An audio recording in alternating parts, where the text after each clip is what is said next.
Brand new arrived this week is Next War Iran from GMT Games.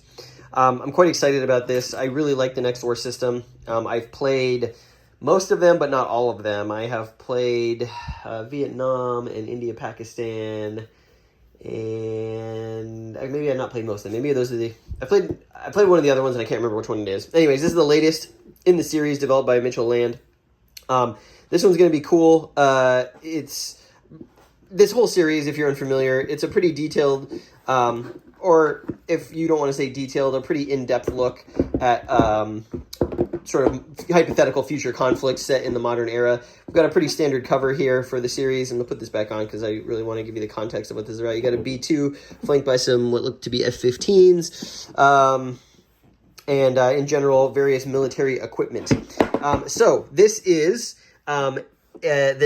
the newest edition in the series, coming on the heels of Next War Poland's second edition, which I also have. I'm going to be playing that early next year at a con that is dedicated to hypothetical near-future conflicts. So I'm excited for that. So Next War Iran, what's it all about? A Liberian-flagged oil tanker operated by the Singapore-based Eastern Pacific Shipping and linked to an Israeli billionaire is struck by a drone in the Gulf of Oman. The U.S. Fifth Fleet releases sensor data on social media purportedly showing the drone's flight path as originating from Iran. Iran actively begins gray area operations and deniable terrorist activities in its neighbors. This doesn't sound familiar at all. Declaring an emergency, Iran demands the right to stop and inspect all vessels transiting the Strait of Hormuz. The United States offers to deploy contingents of Marines on commercial vessels transiting the Strait of Hormuz as the Iranians attempt to seize yet another tanker in the Persian Gulf, claiming it was trying to flee after ramming an Iranian fishing vessel. Their borders are repelled by embarked U.S. Marines. These are just a few of the ways that Next War Iran, 6th volume in the series, might start. So that's kind of like the context for what you would need. Like, what would be a reason that the U.S. and Iran would go to war? Well, that is one of them. Usually in these games, you get a series of scenarios of different strategic or tactical surprise levels that kind of posit a different situation about why you're fighting, which is kind of cool. What I really like about this system is that typically, while it is long and involved, especially when you use the advanced rules, the game's actually over. Games usually only last a few turns because the lethality of modern conflict and equipment is so high. So though you might be playing for many, many hours, it's really only, you only go through the turn sequence a few times. Depends on the game, obviously, but I find that with the ones that I have played, at least, we never really went past 3 or 4 turns at the upper end. Maybe I'm just a bad player. So let's take a look at what's in this box, because it is stuffed full of counters and rules. All right, so getting this off, we have got a bag of bags. Probably not the best way to store these games, but there you go. We have some dice, and these are pretty nice. I've not seen dice like these in a Next War game. These are D10s, where the 10 is a 10 and not a 0, which is good, because in this system, I believe 10s are 10s. We've got, presumably, what is an Iranian and American color thematic dice, I would guess, somewhat, perhaps. So those go in there. So then we've got the game-specific rules. I'll get to those in a second. Here is the standard and advanced series rules as they come in Next War Iran. Typically, they update these quite a bit.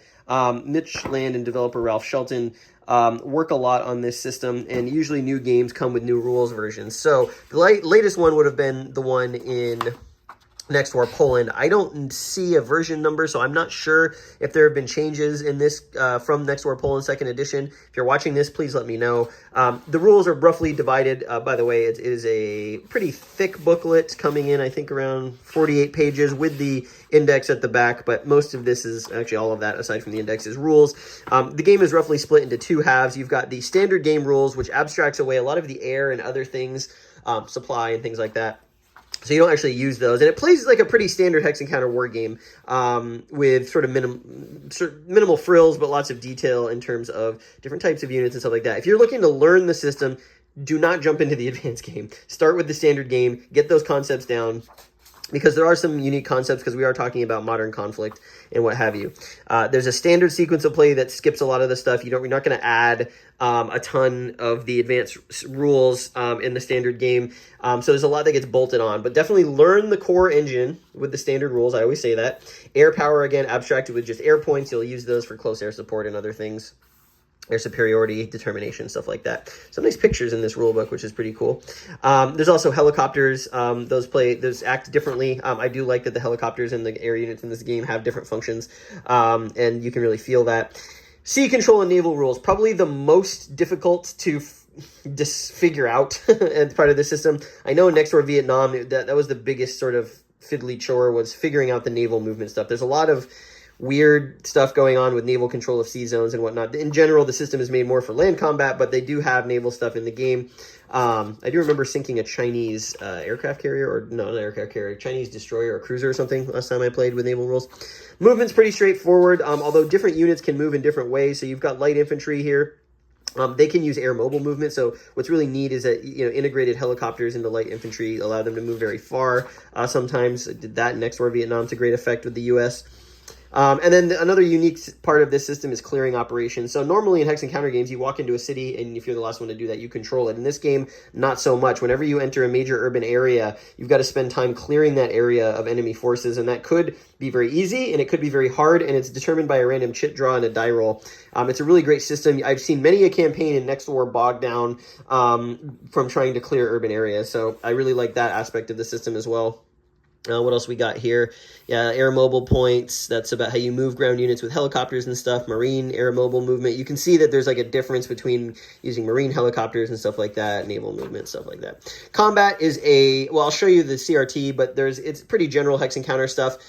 Units are going to have an efficiency rating. That's going to, kind of like OCS, where you're going to shift columns based on the difference between the two. You're going to do a combat value, and you're going to get some DRMs. Another thing I really like about this system is that if you have a whole odds ratio. So let's say instead of 3-1, you have 3.5-1. It's still going to be rolled on 3-1, but you're going to get a DRM because you have that sort of excess remainder. So it does benefit you to get beyond perfect odds, which is something not a lot of games do. And I really like here that it does that. Yeah, and so we can go all through this. So the core rules come in at about 23 pages. There's some optional stuff you can add to the core rules if you would like. The game is determined by victory points, and that's going to be scenario specific. Then we get into the advanced rules. So starting on page 24, this is where you're going to get all of the stuff that adds to the advanced game. The advanced game is how I play, but I didn't start there. And I, again, say start with the core game, play a game with the core game first. I do recommend Next War India Pakistan because there's no naval aspect to that game, and it did just go up for a second edition on GMT P500. That's a great one to start with. I don't know where this one's going to fall in terms of, obviously there's going to be some naval stuff in here since the sort of posited conflict is based around naval misunderstandings, let's call it. So, typically the naval stuff tends to be a little bit more complex and fiddly, but this may be a good one to start with. Who knows? I'll let someone chime in on that. But when we talk about advanced game, this is where you're going to get your air units, individual air units, advanced movement. So light infantry can ignore Zocs and whatnot, not ignore, but they can infiltrate through Zocs. Advanced naval rules that have detection ratings for your boats, whether you can hit them or not. You can launch all sorts of different strikes. HQs come into play in the advanced rules. These allow you to bridge rivers. They allow you to do sort of drone attacks and support combat units and whatnot. They're also really important for supply. They have air defense built into them. Yeah, a bunch of stuff there. Supply is much more involved in the advanced game and is very important. You've got mobile supply units to extend your supply lines. I really like the detail that the supply stuff adds in the advanced game. I think it's makes how you plan your advances very interesting, depending on the game you're playing. And then, of course, you've got things like special ops. So you can send your SOF force, your SOF on missions to target enemy infrastructure, target enemy facilities, spot for future air barrages and stuff. There's a lot you can do with SOF units, which is really cool. You typically don't get a lot of them, and you typically will send them in early to try and gain an advantage over the other player. But they have different mission types that they can do. They can do raids, they can blow bridges, they can do reconnaissance, like I said, help target for air barrage and stuff like that. Detection. This is so units. If you don't have air superiority gives you the ability to see units that you're not next to. Detection is a very important concept in the advanced game. What can you hit with your missile strikes? What can you hit with your theater-wide weapons? Right, you have to be able to know where those units are to hit them. So detection is really important. That's usually handled by a die roll and is affected by weather. Then the air game is its own whole sub game. You've got your air counters. We'll see those on the counter sheet. But based on what weather and the ratings, you're going to do air-to-air sorties every turn. as part of the advanced game. That eats up a whole bunch of gameplay time, just resolving the air stuff, which is cool. There's also an alternate air system you can find in the Next War supplements. I have not used that. I think the next time I play Next War, I might try it. I know the developer does not like it. I know some people swear by it. Basically, if you use basic game, air is purely abstracted. If you use the advanced game, air is literally counter-by-counter battles and, support and bombardments and stuff like that. The alternate air system uses a chit draw mechanism that represents sort of squadrons or flights of air units. It's not quite as in-depth and crunchy as the advanced system, but still gives you some of that tactical feel. So I don't have a personal experience with it, but I would like to soon. Air is such a big deal. You've got air-to-ground missions, different kinds of things you can do. You've got Wild Weasel aircraft, that have their own effect against air defense. Air defense is a huge part of this system. You've got helicopter strikes. That's different than airstrikes, and sort of the air defense that you roll against those will be different air defenses, like I'm saying here. You've got your normal air defense network, you've got local air defense network, and then you've got some strategic air defense stuff depending on the games you're playing and optional rules that you're using. You can intercept airstrikes if you want. You've got SAM fire. It's if you really want all the nuts and bolts of modern combat, at least in terms of like the decision-making process, this system will cover you. Theater-wide weapons like cruise missiles, and then what happens when you strike a target. It takes hits, it might be destroyed. The air basing in this game is kind of abstract, or I guess like it's kind of a quantum information state. So when you hit air bases on the map, that affects a number of aircraft, and the owner of those aircraft doesn't know which aircraft it's going to affect when the air base is destroyed. So you don't control where your air units are based, but there is a chance every time an air base is destroyed that it will affect some of your air units, which is kind of cool. There's a little fog of war happening there. Naval transport of things. This goes on. We're almost at the end here.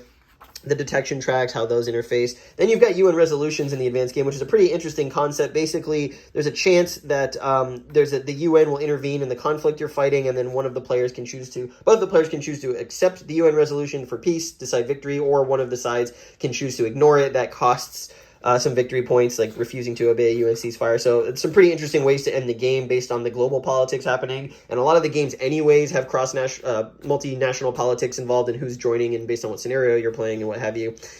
Here's some alternate rules. This is new, I think. I don't remember seeing these in the core rules. You can use the standard air game rules with the advanced game, so you can abstract away all of the aircraft, which is nice. And there's also a fog of war. I don't know if I've seen these before. You can allocate units blindly against enemy strikes and air superiority. That's kind of an interesting. Oh, okay. So when you do an airstrike, you have to declare what you're doing hidden, and then the other player has to detect you to see what kind of air are in that mission. That's pretty cool. I actually might play with that. I don't think I've ever seen this before. You can jettison ordnance and so forth. HQ supply range. What's this? Right.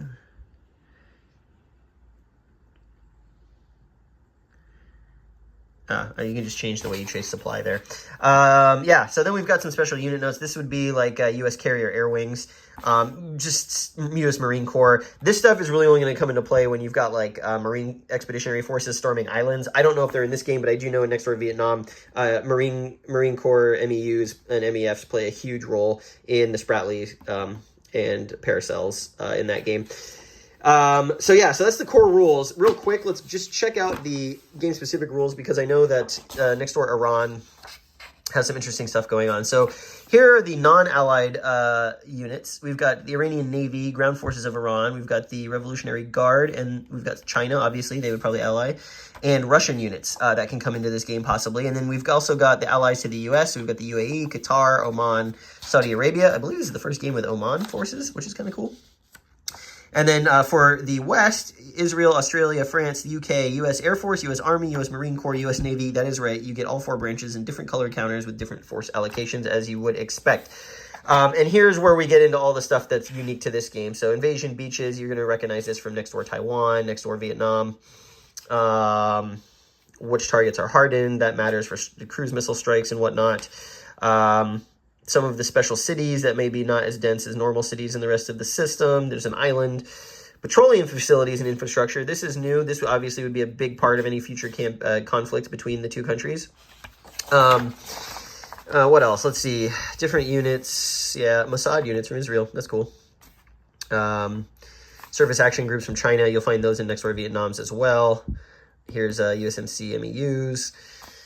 And then, yeah, so all the stuff that's unique to this game with transport limitations, Iranian patrol boats. So a lot of naval stuff here, especially for the Iranians. Submarines. Sometimes games have that. This one looks like it does. Strategic display, we'll see that. But basically, there's a strategic display on this game that's going to be put aside the main combat map. So you've got an operational map and a strategic map. That is not new. That was in Poland. That was in Vietnam as well. Curious to see what all this means. It looks like there's some movement stuff, and here's some political aspects of that. And all the stuff you would expect to see here. Reinforcements and replacements. Typically some limitations on the U.S., especially because they're fighting in a theater that's really far from the U.S. If you can replace air and helicopters. Yeah, some additional supply stuff here. Detection, air power. So there's a lot of game special rules here. So you really need to have an understanding of the advanced game to understand what this is telling you, right? You need to know air unit ranges, for example, or, you know, what collateral damage is, you know, in the advanced game and stuff. Then you've got theater warfare assets. This is something completely different than what you would like that we've already looked at. This is like ballistic missiles. A lot of games will have these. Tactical nuclear weapons. Some games will have those. Those have effects above and beyond the normal munitions you're going to have. Projectile weapons and so forth. Some of them have chemical weapons. Some of the games. This one doesn't look like it does, but I think Next War Vietnam had chemical weapons maybe. Or India, Pakistan, can't remember. Again, UN resolution stuff that affects this specific game. And then you get a bunch of optional rules. So we're up to 17 pages, 16 and a half pages of game-specific rules that modify the advanced game and basic game of Next War Iran already. So maybe not the most friendly to dive into. You've got alternate units here that you can use optionally. These usually grant victory points to the side that's choosing to take them. So you can add some F-35s, which are very, very good aircraft to the Navy, to the Marine Corps. You can talk about allied interoperability. Yeah, a lot of optional stuff you can add. I tend to find that both players like have their optional things they want to use, and you know it's fun to get those cool units in. Even if you're giving victory points to your opponent, it's fun to get the really powerful optional units in. Here's chemical weapons right there. Iran's nuclear program, obviously that would be a big part of this. Commonwealth intervening. So I guess before you start, you can decide to have the UK help out in a potential conflict with Iran. Same with France. You know, you would give victory points to the Iranian side here. Russia intervenes. This would give victory points to the US side. So there's a lot of options. You can customize your play experience with this system. And in all the games they do this, allow you to game out what would happen if Russia came to the aid of Iran or didn't come to the aid of Iran. What would happen if Russia's in the middle of a war with Ukraine and this happened? You know, that kind of stuff. Chinese air, yep. Strait of Hormuz movement. This is some optional stuff around the Strait of Hormuz. We'll get to the map in a second. I just want to look through this because I'm seeing it for the first time. So here's the scenarios. Starting here on page 20, you've got standard game scenarios. Usually there's 3 each. So you've got standard game scenarios with setup. These are all standard game scenarios. And then we go to, looks like 3 or 4 scenarios here.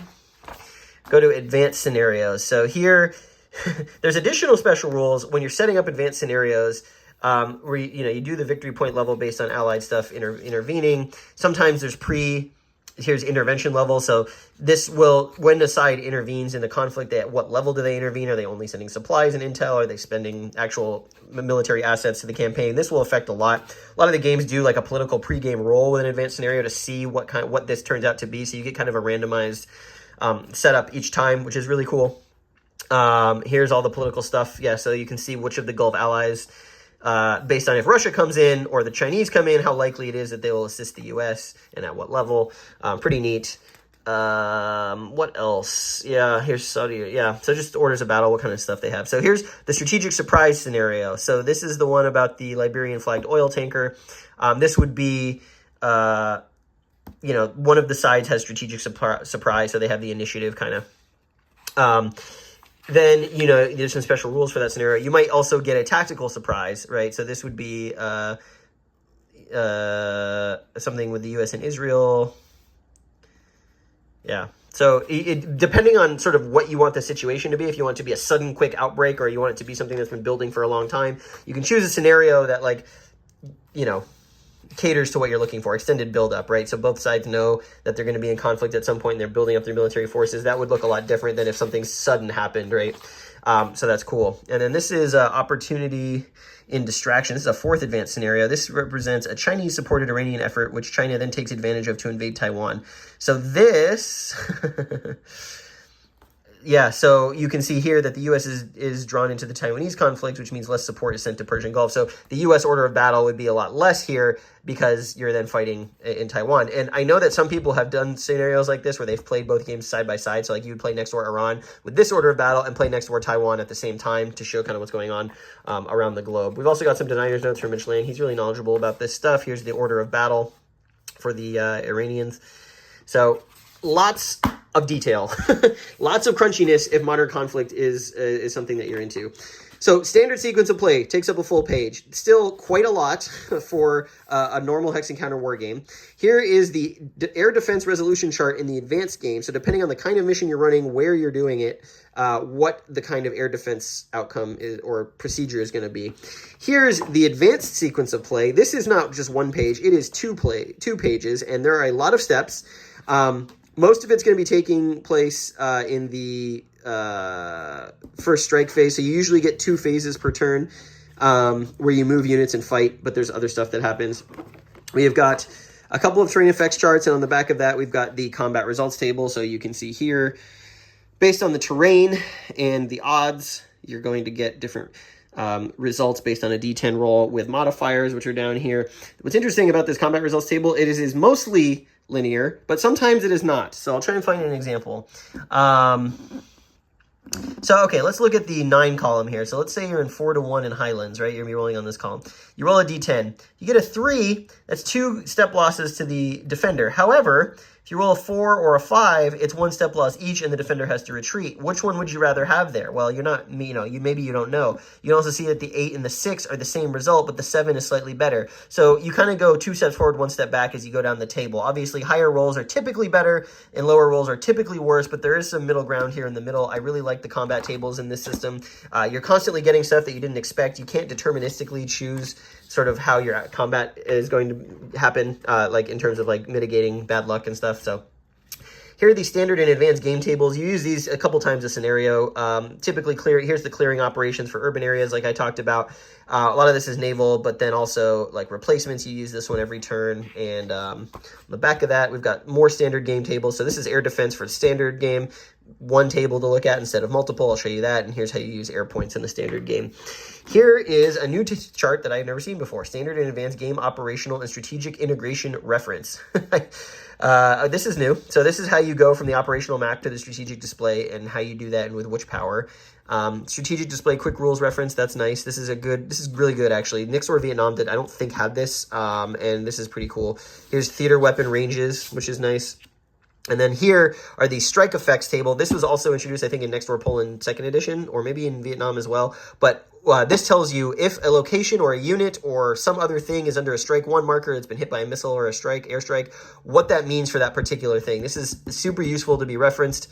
And then here is your line of communication diagram to show you how many movement points to keep everyone in supply. This is great to have. Reinforcement schedule. So there's a single reinforcement schedule for every scenario in the game based on if it's extended, tactical, or strategic, and what units come in. So you're always going to get the same reinforcements for each power then altered by the type of scenario and the intervention level and the type of scenario, which is cool. And then here's the U.S. reinforcements. These are all going to be fixed as well. I think this is based on the types of forces that the U.S. military has and can get to the theater in a certain amount of time based on what's going on. So you'll always consult this. There's not different reinforcements per scenario. I mean, there are, but they're always going to be the same depending on what turn you're playing, which is cool. Unit ID chart. Typically, you only need this if you need to know what the counters do. Sometimes you might forget what a number does. I don't use this one too much. Here is a standard and advanced game naval movement guide. As I said, the naval movement is a little fiddly. This is nice. They used to print this on the back of the rule book. This is now printed on a player aid, which is good that you can hand to both players. Then we've got some fold-out player aids. Advanced game tables. So here's all your soft missions, whether or not they survive that mission. Reminder, your light infantry infiltration, supply ranges, all of that stuff out of supply. Article 5, this is a NATO thing. I think this is found in Next War Poland as well. Who you can target with theater weapons or what you can target. We fold this out. We get all of the potential combat tables for different things. Detecting enemy missions, air combat between air units, strike table depending on what you're shooting at, what terrain it's in, and what the strike value of the firing unit target is. You use this a lot. The strike table is probably the one you use the most. Air defense fire. When there's an air mission against you, do you detect them? If you detect them, what do you fire at them with? What hits? This is the most important chart in the game, so you're going to be using that one a lot. Just think of it as 4 different combat charts for different combat. And then a bunch of other stuff here. So collateral damage, if you hit a facility, you know, what happens to the craft, the aircraft, for example, that are in that facility. Automatic victory on which turn based on a die roll. You know, stuff like that. You can deliberately damage things as well. There's 2 of these, one for each player. This is your Bible for when you're playing the advanced game. Let's take a look at this. This is the air display. So you're going to put this by the side of the table. One side facing one player, one side facing another. We've got the U.S. down here, got Iran up here. You're going to fly sorties. Aircraft are either going to be on an aircraft carrier or they're going to be based. So here you can see the air bases. They're either going to be ready, have flown a mission, or have been aborted from a mission they're flying, and then slowly over time the aircraft come back to run more sorties. Typically, I like it when this is printed on the strategic display, but it appears that the strategic display in this game might be a little large, so let's get those out. Okay, so this is a unique looking strategic display. It looks like it's actually has part of the operational map on it, and it looks like the rest of the operational map is going to connect here. So it's actually a 2-map game that is connected, which is interesting. We've got the general records track. You're going to keep track of points, supply, like so much stuff you're going to keep track of on here. There's going to be probably about like 30 markers on this little chart here. That's why these boxes are so big. So where you keep track of what you have, how many of what you have. You've got your air mobile points. You've got your air superiority, who's got it. Air defense tracks. Both sides will use this to show the strength of their air defense. Here's the turn track. The yellow are basic game phases. The red are advanced game phases. Season, weather, intervention levels for various powers. Special operations forces go in those boxes. Patrol boat tracks, that's unique to this game. Not sure what that does.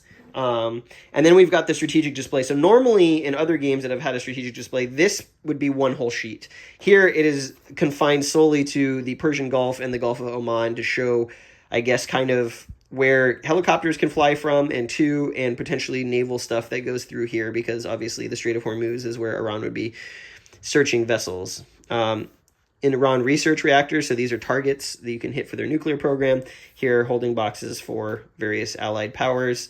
And U.S. basing in the Indian Ocean, which would be the closest land base to get over here.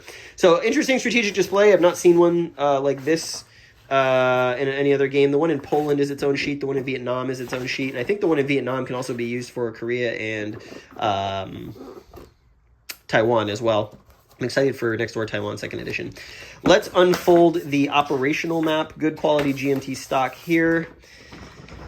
Here is what you're going to look like. So, yeah. So, this is the Strait of Hormuz right here. Here we've got an island off the coast, and here we have got Iran. So, half of this is water. So, the actual land portions of the operational map, it's actually going to be quite confined, especially when you talk about a lot of the rugged terrain in here. Really, it's the coastal regions that have the most open ground, so that's going to be a challenge for the attacker. Almost kind of like, trying to land, obviously. The combat up in here would be horrible. Kind of reminds me of Salerno a little bit, World War II, with sort of the way that the coastal flat regions give way immediately to really rough terrain. So that's kind of interesting. All the ways you can earn victory points here, replacement reminders and stuff like that. Really nicely laid out. I really like the Next War maps. Let's see if I can fit this. If you give me a second, I'll see if I can fit how this... Oops, sorry. How this fits. So this fits onto the end. Somewhere like this. Something like that. So you can see there's some extra playable space along this region. Lots of beaches down here that you can invade. So this will be a 2-map game. Oops, sorry. Why is this not focusing? Come on. This will be a 2-map game in the same way that 1812 War in the Great Lakes Frontiers. 2 maps on the short edge connected to each other. So you will need some table space for this, not only for the maps, but also for the some of the displays as well. All right. So we have got that done. Let's take a look at the last stuff that's in here. I know this is a long unboxing, but I'm a big Next War fan, and I hope you appreciate the additional detail that we're going into here. So we've got our counters. We've got the Iranians in yellow. We have got the Islamic Republic of Iran Navy in orange. Looks like the Revolutionary Guard in red. Israel in white. Sorry. Saudi Arabia in a mint color. Yep. And so we've got those. And then there's 4 counter sheets in this box. Here's the U.S. Army. And I believe the olive green is U.S. Navy? No, Marine Corps. U.S. Marine Corps is the olive color. U.S. Air Force in blue. Got some B-52s. There's an A-10. Some B-2As, stealth bomber. B-1Bs. F-15Cs, the sexiest aircraft of all time. Control markers. Gray is going to be the U.S. Navy. And then on this third sheet, we've got the Allies. We've got France and the Commonwealth here. UK, I guess, not the Commonwealth anymore, UK. And then we've got Russia in this sort of dark brown. That's familiar from other games in the series. Lots of markers. They have added some new ones here, like Helo CS markers, Helo strikes. Those are quite nice to see which aircraft put the strike on there. I think there's some rules differences based on who hits what. VP differential, more markers, interdiction strike markers, collateral damage. Really important when you're striking targets to cause collateral damage to degrade fighting power. What else? More markers. Tactical nukes, obviously. Mines. I haven't seen those before. And then we've got some Chinese units here in red. Not too many, but we've got some airborne brigades, some armored brigades. There's surface action group there. And then some of their aircraft. So some J-20s, J-31, Su-35. So if you've played any of the other games, you recognize some of those. And then clearing markers. These are going to go into a cup when you clear urban areas. On the backside is a number. I think lower is better. It's been a while since I've played, but basically you'll randomly draw one of these to see how hard it is to clear an urban area. These look like additional Russians right here, potentially. Yeah, so this is a really nice package. I'm very excited to play this. I'm going to a con early next year that is focused solely around games about a hypothetical future conflict near me, and I'm excited to either play this or Next War Poland, but I'm going to play one of them at that convention. And so, yeah, hope you enjoyed this very detailed look at Next War Iran. This is a big, chunky, meaty game. GMT is still making and producing war games for sure, and if you've not had a chance to play Next War yet, not sure this is the starting place for you, just in terms of looking at how much special stuff is going on here, but the standard game is a great time. It's a great stepping stone to getting into the true ins and outs of how like big and in the scope of Next War is. So if this seems a little intimidating, I would maybe check out Next War India-Pakistan 2nd edition, which will be coming out at some point, hopefully. And I know that Next War Taiwan, which is one map, that has a 2nd edition coming out pretty soon as well. So yeah, there's Next War. It's a great system. I play it with my friends every now and again when we can get a quality multi-session game time in, and I'm a big proponent of it. So there you go. That's my look at Next War Iran.